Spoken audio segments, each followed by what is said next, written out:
नमस्कार। आज हम करने वाले हैं हिस्ट्री के टॉप मोस्ट इम्पोर्टेंट प्रश्न।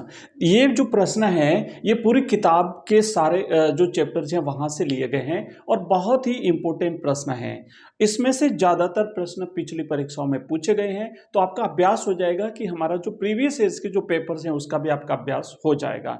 और ध्यान देना, ये प्रश्न अगर वास्तव में आप राइट कर देते हैं, क्योंकि जब अपन अभी करेंगे और अगर आप इन सभी प्रश्नों के आंसर राइट दे देते हैं तो बिल्कुल आप ये मान लेना कि आपकी तैयारी बड़ी शानदार है। आइए शुरुआत करते हैं।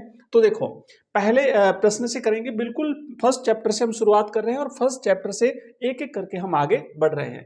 पहला प्रश्न आपके सामने है कि हड़प्पा सभ्यता की मोहरें जो है वो किस चीज की बनी होती थी।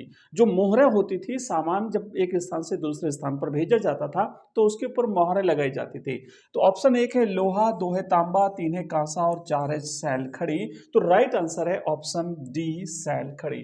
क्योंकि हड़प्पा सभ्यता की जो ज्यादातर मोहरें होती थी वो सैलखड़ी नामक पत्थर की बनी होती थी। सैलखड़ी एक मुलायम पत्थर होता था। आप यहाँ पे चित्र भी देखेंगे, क्योंकि चित्र से चीजें हमें आसानी से याद हो जाती है, इजीली याद हो जाती है। इसलिए प्रत्येक प्रश्न के साथ आपको हम यहाँ पे चित्र दिखाने वाले हैं। तो ये एक मोहर है, आप देख सकते हैं, और इस मोहर के ऊपर पशुओं के चित्र बने हुए हैं और साथ ही साथ यहाँ पे चित्रात्मक लिपि भी है जो अभी तक पढ़ी नहीं गई है। तो इस प्रकार की मोहरें होती थी और ये एक मुलायम पत्थर से जो है वो बनी होती थी जिसका नाम था सैलखड़ी। दूसरा प्रश्न देखेंगे। अगला प्रश्न है हमारा कि अधिकांश महाजनपदों पर किसका शासन था। ऑप्शन एक गण का, ऑप्शन दो राजा का, ऑप्शन तीन संघ का और ऑप्शन चार है सरदार का। तो आपको पता होगा भारत में 16 महाजनपद थे। 16 महाजनपदों का उल्लेख मिलता है और इन महाजनपदों पर जो शासन होता था वो राजा का शासन होता था। ध्यान देना, यहाँ पे महाजनपदों में राजा का शासन होता था, लेकिन कुछ महाजनपदों में सही जवाब तो राजा का है, लेकिन कुछ जो महाजनपद थे वहां पर क्या होता था, संघ और गण और संघ नामक राज्य भी थे जहां पर शासन का तरीका बिल्कुल अलग होता था। सभी में जो है वो राजा का शासन नहीं होता था। नेक्स्ट प्रश्न हम आगे बढ़ेंगे अगले प्रश्न की तरफ, और ये रहा हमारा तीसरा प्रश्न। ऑप्शन आंसर आपको राइट देना है कि वासुदेव कृष्ण का संबंध किस वंश से था। कृष्ण जो थे ना, भगवान कृष्ण, उनका वंश कौन सा था। कई बार हमने पांडवों के वंश की बात करी, कौरवों के वंश की बात करी, लेकिन भगवान कृष्ण के वंश से रिलेटेड ये प्रश्न पहली बार आया है। तो ऑप्शन एक है गुप्त वंश, दो है मौर्य वंश, तीन है यदुवंश और चौथा है पुरु वंश। तो आप सभी को याद होना चाहिए भगवान कृष्ण यदु वंश से संबंधित थे। इनका वंश जो है वो यदु वंश से संबंधित है। तो राइट आंसर यहां पर हो जाएगा यदुवंश। महाभारत और पुराण के अनुसार भगवान कृष्ण मथुरा के यदुवंशी शासक परिवार से संबंधित थे। नेक्स्ट चौथा प्रश्न है कि जैन धर्म के प्रथम तीर्थंकर कौन थे। तो जैन धर्म में आपको पता होगा टोटल 24 तीर्थंकर हुए हैं और 24 तीर्थंकरों में सबसे पहले तीर्थंकर के बारे में पूछा है महावीर स्वामी, ये 24वें तीर्थंकर थे। तो राइट आंसर ऑप्शन होगा ऋषभ देव। ऋषभनाथ या ऋषभ देव भी कहते हैं इनको, तो ऋषभ देव, और इन्हें आदिनाथ भी कहा जाता है। ये आदिनाथ के नाम से भी जाने जाते हैं। ध्यान देना, तो ये पहले तीर्थंकर थे। पार्श्वनाथ जो है वो 23वें तीर्थंकर थे। याद रखना है आपको, बहुत ही मोस्ट प्रश्न है और एक एक प्रश्न अगर आप कंप्लीटली याद रख लेते हैं तो बहुत ही शानदार तैयारी हो जाएगी। और ध्यान देना, ये प्रश्न आपकी परीक्षा में छपने वाले प्रश्न हैं।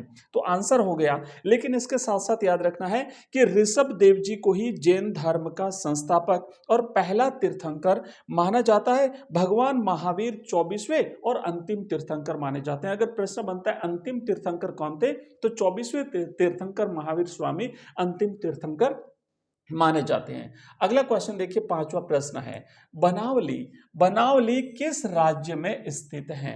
तो बनावली जो है वो हड़प्पा सभ्यता का एक महत्वपूर्ण उत्खनन केंद्र है और ये जो बनावली है ये हरियाणा में स्थित है। ध्यान देना, ऑप्शन यहाँ पे राइट आंसर रहेगा पहले का, हरियाणा। यहाँ से हल के प्रतिरूप भी मिले हैं, क्योंकि प्राचीन काल में सिंधु घाटी सभ्यता में हल का प्रयोग किया जाता था। हल से खेतों की सिंचाई, खेतों की जो है वो खुदाई की जाती थी।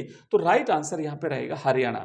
बनावली हरियाणा के फतेहाबाद जिले में एक जरूरी हड़प्पाई पुरा स्थल है जहां से मिट्टी के बने हल, आप देख पा रहे हैं ना, ये प्रतिरूप जो है ये वहां से प्राप्त हुआ है, एक मॉडल मिला है जो कि एक बहुत बड़ी खोज है। तो हड़प्पा का एक महत्वपूर्ण स्थल बनावली कहां स्थित था? हरियाणा में। चलिए आगे बढ़ते हैं। अगला प्रश्न, हमारा छठा प्रश्न है कि गण और संघ नामक राज्यों में शासन किसका था? अभी थोड़ी देर पहले हमने एक प्रश्न किया था महाजनपदों से रिलेटेड कि महाजनपदों में शासन कौन करता था। तो महाजनपदों में राजा शासन करते थे। अब गण और संघ नामक जो राज्य होते थे यहां पर किसका शासन होता था? तो जो गण और संघ होते थे यहां पे लोगों के एक समूह का शासन होता था। गण और संघ राज्यों में कोई एक अकेला शासक नहीं होता था, बल्कि कई लोगों का एक समूह मिलकर के शासन करता था, जिन्हें कभी कभी राजा कहा जाता था। तो लोगों का एक ग्रुप मिलकर के वहां पे शासन व्यवस्था चलाता था। नेक्स्ट प्रश्न देखो सातवां, प्रसिद्ध महाकाव्य महाभारत की रचना किसने की थी? महाभारत और रामायण की रचना कई बार पूछी जाती है, ध्यान देना है। तो ऑप्शन एक है वाल्मीकि, दूसरा है व्यास, तीसरा है मनु और चौथा है कौटिल्य। तो महाभारत की रचना जो है वो वेद व्यास ने की थी। ऑप्शन बी इस प्रश्न का राइट आंसर है। महाभारत की रचना जो है वो वेद व्यास ने, पारंपरिक रूप से माना जाता महर्षि वेद व्यास को रचिता महाभारत का माना जाता है। अगला क्वेश्चन देखिए, नेक्स्ट है हमारा आठवां प्रश्न है कि महावीर का प्रथम उपदेश कहां दिया गया था? महावीर स्वामी ने अपना प्रथम उपदेश कहां दिया था? अब देखो यहां से रिलेटेड एक और प्रश्न है, गौतम बुद्ध। तो भगवान गौतम बुद्ध ने भी अपना उपदेश कहां दिया था? कई बार वो प्रश्न आता है, आप कंफ्यूज नहीं होना है, ध्यान देना है।